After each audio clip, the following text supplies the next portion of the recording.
You're kneeling in sand. Your knees burn. The iron collar around your neck is so tight you can barely swallow.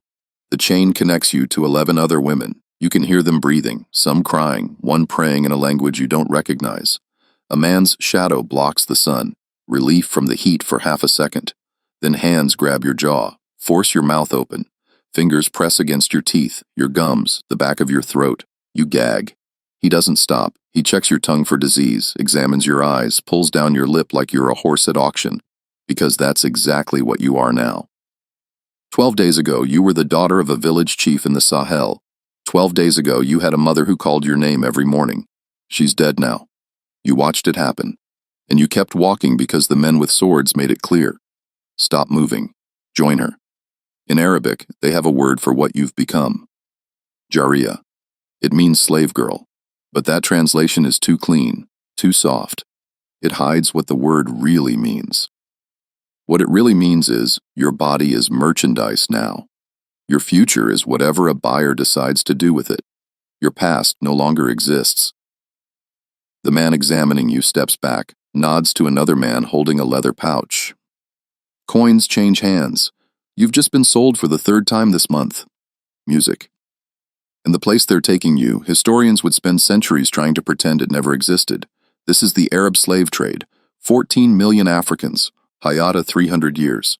A system so effective at erasing human beings that almost no descendants survive to tell the story. If this history matters to you, drop a like and subscribe.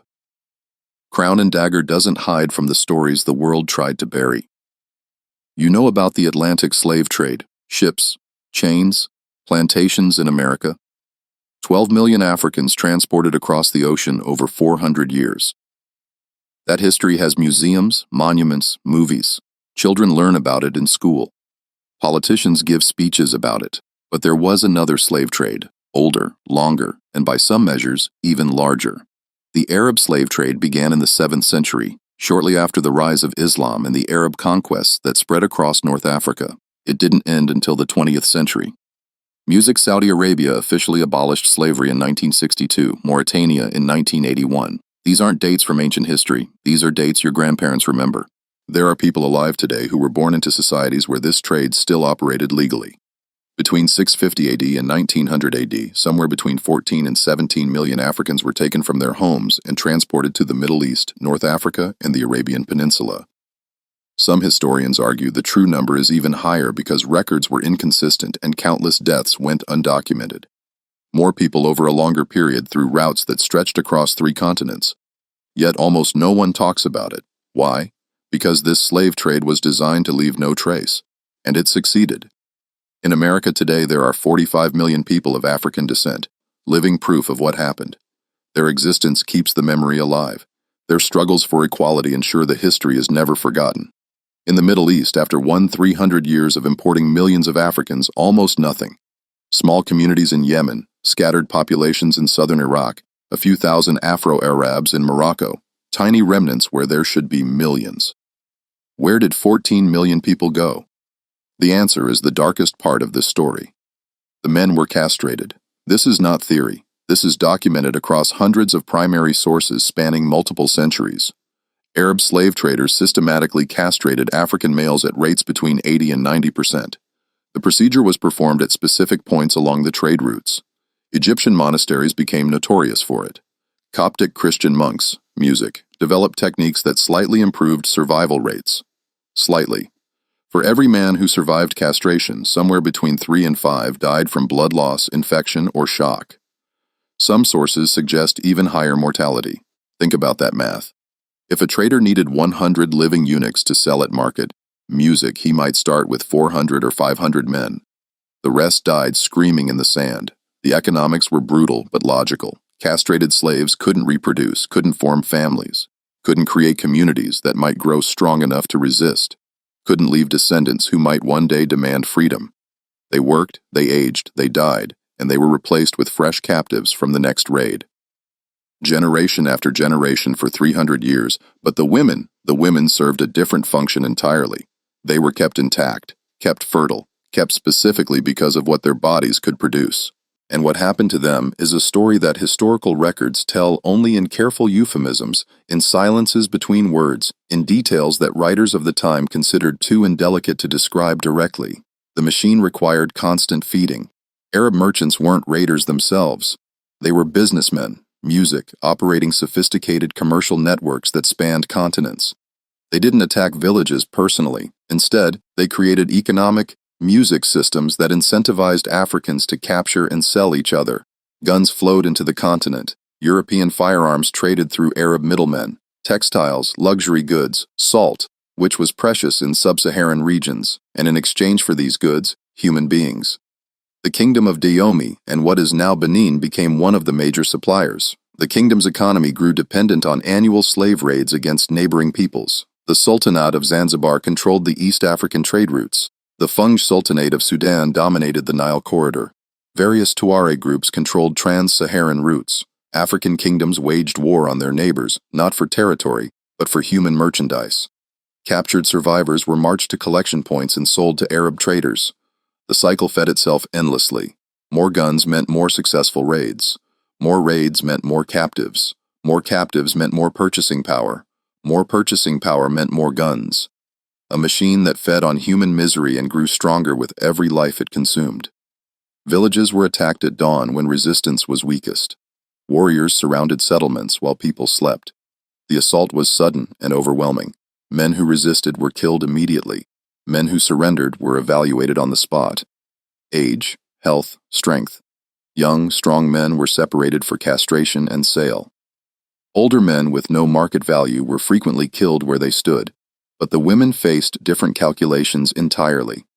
Traders examined them with specific criteria in mind. Age mattered enormously.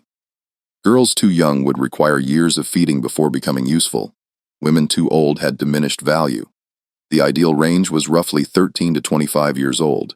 Old enough to survive the brutal journey ahead. Young enough for decades of use. Physical appearance affected price dramatically. Arab markets had specific preferences that experienced traders knew intimately. Certain body types, certain features. Different markets preferred different characteristics. Ethiopian women commanded premium prices across almost all markets. Their features were considered particularly desirable. They might sell a double or triple what women from other regions brought. Women who met desirable criteria were separated immediately. They'd receive marginally better treatment during transport. Not from compassion. Never from compassion. Damaged merchandise sold for less. Protecting the investment made economic sense. The separation of families happened at capture sites or collection points. Mothers torn from children, husbands from wives, sisters from brothers. The bonds of a lifetime severed in moments with no hope of reunion. European explorers and missionaries who witnessed these separations left accounts describing scenes of unimaginable grief. The screaming, the desperate clinging as families tried to hold on to each other for a few more seconds. The final moments of contact music, before chains were pulled tight and people who had loved each other, their entire lives were dragged in opposite directions, never to meet again, never to know what happened to each other. One missionary wrote that the sounds haunted his dreams for years afterward, that he could still hear the mothers calling for their children decades later. That no matter how far he traveled or how much time passed, those screams followed him. Those screams echoed across Africa for 1,300 years. And almost no one in the outside world heard them. Then came the Sahara. The trans-Saharan routes were journeys measured not in miles, but in death. Picture the distance from New York to Denver. Now imagine walking it in chains with almost no water under a sun that kills. From collection points in sub-Sahara and Africa to the great markets of North Africa, Tripoli, Tunis, Cairo, Marrakech. Music. Caravans traveled distances exceeding 7,500 miles.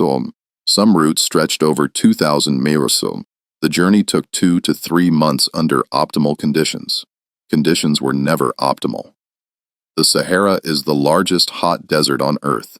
Daytime temperatures regularly exceed 120 degrees Fahrenheit. The sand becomes so hot it blisters skin on contact. Shade doesn't exist for hundreds of miles. Then night falls and the temperature plummets. The same desert that broiled you during the day can drop below freezing after dark. The temperature swing alone killed countless people. Water was the most precious resource, and it was rationed with brutal calculation. Camels needed water to survive. Camels were expensive. Camels were essential for carrying goods. Slaves were cheaper than camels. Slaves were replaceable. So slaves received whatever water remained after the animals drank, lips cracking until they bled, tongues swelling, the maddening knowledge that there was nothing to drink and hundreds of miles of burning sand still ahead. Food was minimal. Dried dates, sometimes meat, enough calories to keep legs moving. Never enough to maintain health over months of walking. The mortality rates were catastrophic. Historians estimate that 20 to 30% of slaves died during Saharan crossings. Some caravans lost half their human cargo. There are accounts of caravans arriving with more than 60% losses. Those who collapsed were left where they fell. Stopping to bury bodies would slow the caravan. Stopping to help the dying might mean losing the living. The economics didn't support compassion. People were abandoned alive, too weak to walk further, left sitting in the sand as the caravan moved on, waiting to die. So the routes became marked by bones. Heinrich Bath, a German explorer who crossed the Sahara in the 1850s, documented what he witnessed. The road was literally strewn with awi skeletons. In some valleys, the bones were so numerous that one could hardly avoid stepping on them, skulls bleached white by the sun, rib cages half buried in drifting sand. These weren't ancient remains. They were recent, fresh additions to trails that had been accumulating bodies for over 1,000 years. René Kiley documented similar horrors on western routes. He described valleys that appeared white from a distance, not from sand, but from accumulated bones. Gustav Nachtigal wrote of passing through regions where skulls and bones gave the sand an almost pavement-like quality underfoot. Hundreds of thousands of people, perhaps millions over 13 centuries. Their remains scattered across the world's largest desert, marking the paths that swallowed them. Silent testimony to a trade the world chose to ignore. For the women who survived, who somehow endured the heat and cold and thirst and starvation. Arrival at a North African port meant only that the immediate dying had stopped. But survival came at a cost. Many arrived broken in ways that didn't show on the surface. Their bodies had made the journey. Their spirits had not. Their ordeal wasn't over. It was transforming into something else. The slave markets of the Arab world were ancient institutions refined over centuries into operations, music of terrifying efficiency. Cairo's market had operated continuously for over 1,000 years by the time European observers began documenting it. Generation after generation of traders had refined the practices, the pricing, the techniques of evaluation. Buyers came from across the Islamic world and beyond. Ottoman nobles from Constantinople, Persian merchants from Isfahan, wealthy Arabs from Damascus and Baghdad, music traders from the Gulf states seeking domestic servants, even European buyers, despite official prohibitions, found ways music to participate. The markets were organized by category. Common laborers in one section, skilled workers in another, domestic servants in a third, and behind screens in the most exclusive areas, the women intended for private sale. The examination process was systematic and thorough. Teeth first. Dental health indicated age and condition. Experienced buyers could estimate remaining years of useful life from teeth alone. Then skin examined for disease, scars, imperfections. Hair checked for texture and length, then the rest. Buyers paying premium prices demanded thorough evaluation. The examinations were intimate, invasive, conducted with the detachment a butcher might show when evaluating livestock. European travelers left accounts so graphic their publishers often censored them. One British observer in the 1830s wrote, "The women are made to walk, to turn, to display themselves in ways that cannot be described in polite company." The buyers examined them as a horseman examines a mare with identical cold calculation and complete absence of human feeling. Prices varied based on origin, appearance, and intended use. Common women sold for modest sums. Women with desirable features brought significantly more. Young virgins from preferred backgrounds could sell for the equivalent of several years' wages. The highest prices were paid privately by agents representing the wealthiest households. Zanzibar became the largest slave market in the Indian Ocean world. At its peak, music, 50,000 slaves passed through annually. The island's entire economy revolved around human merchandise. David Livingstone witnessed the trade firsthand. His accounts helped galvanize British abolition efforts. What he saw changed him forever. He wrote, "To overdraw its evils is simply impossible. The subject does not admit of exaggeration. The sights I have seen are so revolting that I always strive to drive them from memory. The market operated openly until 1873 when British pressure finally forced its closure. The Sultan signed a treaty. The auctions officially ended, but the trade continued underground, music for decades afterward. Ships sailed at night. Transactions happened in hidden locations. The demand was too strong, the profits too large. Where there is demand, music supply finds a way. Where did these women go after they were sold? The answer depended entirely on who bought them and what they were bought for. The wealthiest buyers were building harems. Ottoman sultans maintained harems with hundreds of women, sometimes thousands. The imperial harem at Topkapi Palace in Constantinople held up to 2,000 women at various points in history. Lesser nobles and provincial governors kept smaller collections proportional to their wealth. Even moderately wealthy merchants might own several women for domestic and personal purposes. The harem was more complex than the word suggests today. It wasn't merely about physical gratification. It was a political institution where women competed for favor. Bearing a son to a powerful man could mean everything. The mother of a future sultan wielded enormous power. So women schemed, formed alliances, undermined rivals. Poison was common. Political maneuvering as sophisticated as anything in the formal court took place behind her walls. For a captured African woman, entering a harem meant systematic erasure of everything she had been. She received a new name, her language was forbidden, her religion was replaced, her past was destroyed and rebuilt.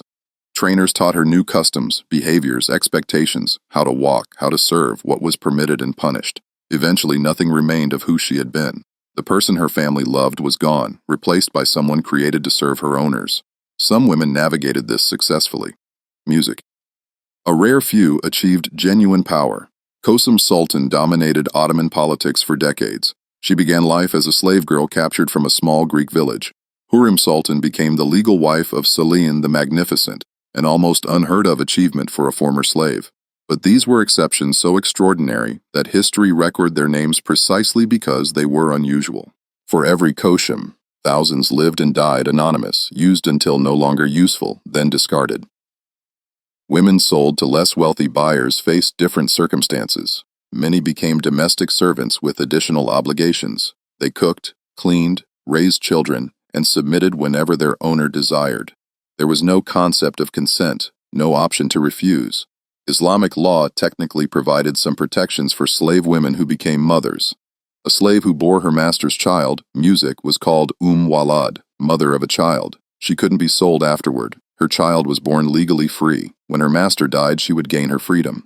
But these protections required enforcement. Reality was inconsistent and protections only applied after pregnancy. Before that, she was property. Children born from these unions were legally free, often acknowledged. Some achieved prominence.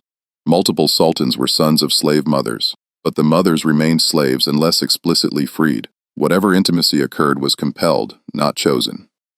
Over generations, these children married into Arab populations. Their features blended, their African heritage diluted with each new generation until it became invisible, until it vanished completely. This was the final erasure, not just of individuals, but of their descendants. Not just of lives, but of any evidence those lives had ever existed. The final erasure, not just of individuals, but of their descendants until no trace remained. If you're still here, hit subscribe. This story isn't over.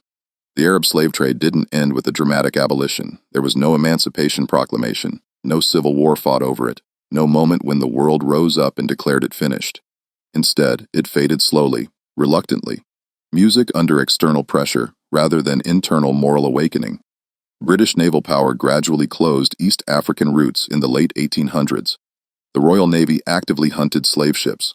Colonial administrations suppressed trans-Saharan trade as European powers carved up Africa. International pressure forced formal abolitions throughout the 20th century.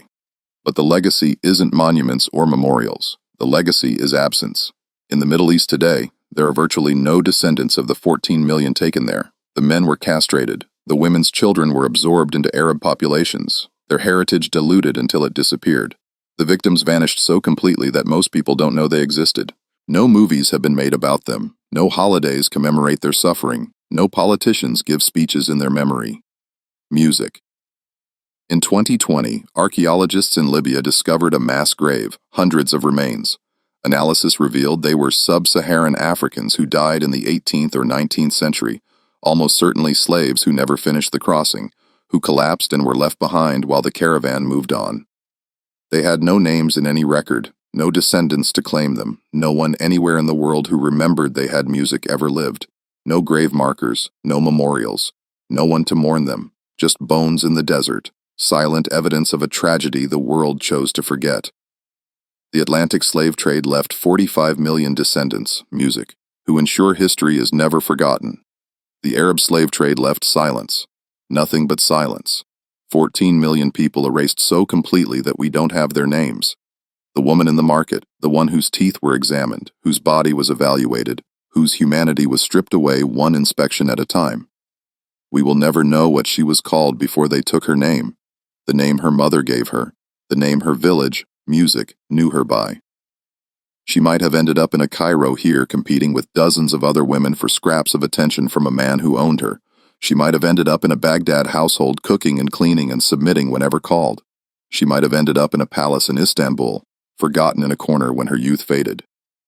She might have borne children who never learned her original language, who never heard her songs, who never knew her stories or where she came from.